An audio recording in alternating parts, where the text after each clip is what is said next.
Football, মারিয়াচি সঙ্গীত ও Aztec সভ্যতার দেশ মেক্সিকোতেই নীরবে বাড়ছে ইসলামের উপস্থিতি।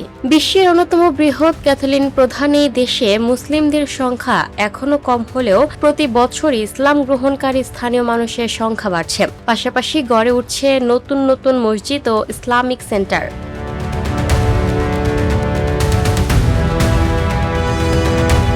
সরকারি তথ্য অনুযায়ী 2010 সালে মেক্সিকোতে মুসলিমের সংখ্যা ছিল প্রায় 2,500।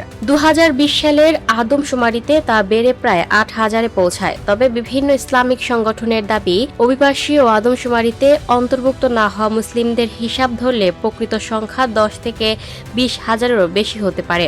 বিশ্লেষকদের মতে সামাজিক যোগাযোগ মাধ্যমে ইসলাম সম্পর্কে তথ্য প্রাপ্তি, মুসলিম অভিবাসীদের সংখ্যা বৃদ্ধি এবং ইসলামিক সাংস্কৃতিক কেন্দ্রগুলোর কার্যক্রম এই তিনটি কারণে দেশটিতে ইসলামের প্রতি আগ্রহ বাড়ছে।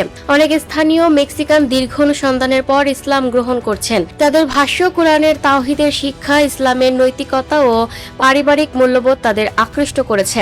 বর্তমানে রাজধানী মেক্সিকো সিটি সহ তিজুয়ানা, গুয়াদালাহারা, মন্তেরে ও চিয়াপাস অঙ্গরাজ্যের বিভিন্ন এলাকায় মসজিদ ও ইসলামিক সেন্টার পরিচালিত হচ্ছে। সংবিধান অনুযায়ী মুসলিমরা ধর্মীয় স্বাধীনতা ভোগ করলেও হালাল খাবার, ইসলামিক শিক্ষা প্রতিষ্ঠান এবং কবরস্থানের মতো কিছু সুবিধা এখনো সীমিত।